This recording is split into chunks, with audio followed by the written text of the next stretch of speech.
Israel में बड़ा डर बैठ गया है कि अगर ईरान का बस चला तो वो इस युद्ध से कभी बाहर नहीं निकल पाएगा। ईरान ने अब एक ऐसी बड़ी तैयारी कर ली है जिसके आगे इजराइल और अमेरिका दोनों की फौज बुरी तरह हार सकती है। इजराइल में इसे ईरान का छुपा हुआ हमला कहा जा रहा है।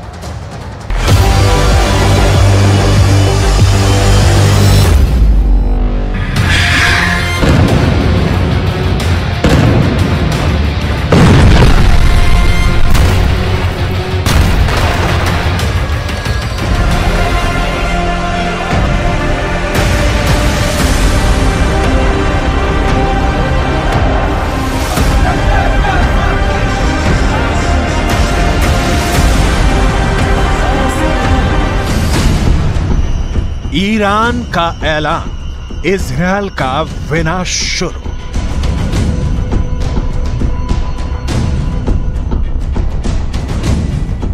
गाजा में भयंकर नरसंहार का बदला अब ईरान लेगा।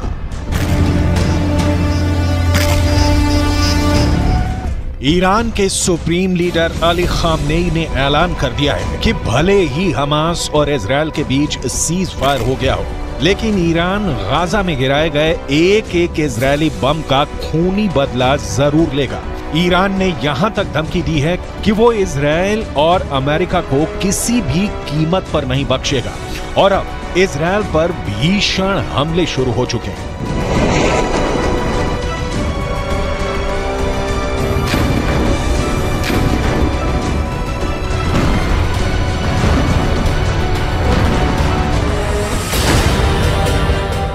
गाजा में एक एक बम का बदला लेगा ईरान। हम आपको आगे बताएंगे कि ईरान इजरायल पर किस तरह से घातक हमले शुरू कर रहा है और अभी ईरान हिजबुल्लाह हूथी के लड़ाकों के साथ मिलकर इजरायल पर किस तरह से हमले तेज कर रहा है। लेकिन उससे पहले ये जान लीजिए कि इजरायली सेना ने सीज फायर के दौरान पिछले 48 घंटे में गाजा और वेस्ट बैंक में कितनी भीषण तबाही मचाई है और हमास को कितना बड़ा नुकसान हुआ है।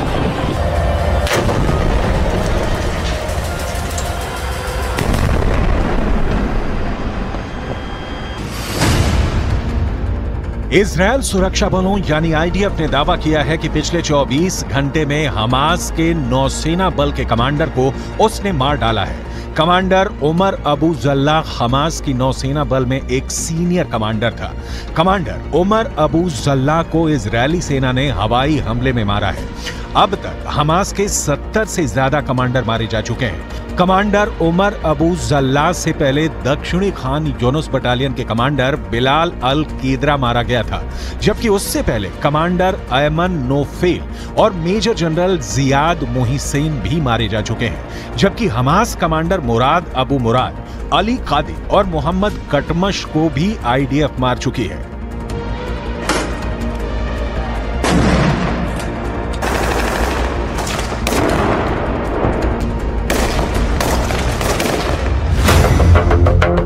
इजरायल को नहीं बचा पाएगा सीज फायर। अब सवाल उठता है कि आखिर इजरायल के सामने ऐसी क्या मजबूरी हुई कि उसे हमास के साथ 4 दिन का सीज फायर करना पड़ा। ईरानी सेना के दावों के मुताबिक गाजा सिटी में इजरायली सेना को भी भारी नुकसान हुआ है। ईरान का यहां तक दावा है कि भले इजरायल अपने 70 सैनिकों के मरने का दावा करे, लेकिन हकीकत में इजरायल के 10 से 20 गुना सैनिक गाजा सिटी में सीधी जंग में मारे जा चुके हैं। इसीलिए ईरान के सुप्रीम लीडर अली खामनेई 4 दिन के सीज फायर शुरू होने के साथ ही ऐलान कर दिया था कि गाजा में गिराए गए एक एक इजरायली बम का बदला लिया जाएगा। इसी को लेकर ईरान की राजधानी तेहरान में ईरान सैनिक और लड़ाकों ने जबरदस्त प्रदर्शन किया है, जिसमें इजरायल को नक्शे से मिटाने की कस्में खाई गई हैं। तेहरान में हुए प्रदर्शन की तस्वीरों में साफ देखा जा सकता है कि जबरदस्त नारों के बीच इजरायल को मिटाने की कस्में खाई जा रही हैं।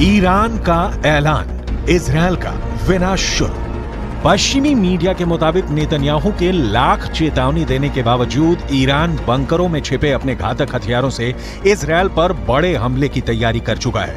एक अनुमान के मुताबिक इजरायल पर हमला करने के लिए ईरान ने शाहिद सीरीज के आत्मघाती ड्रोन तैयार कर चुका है।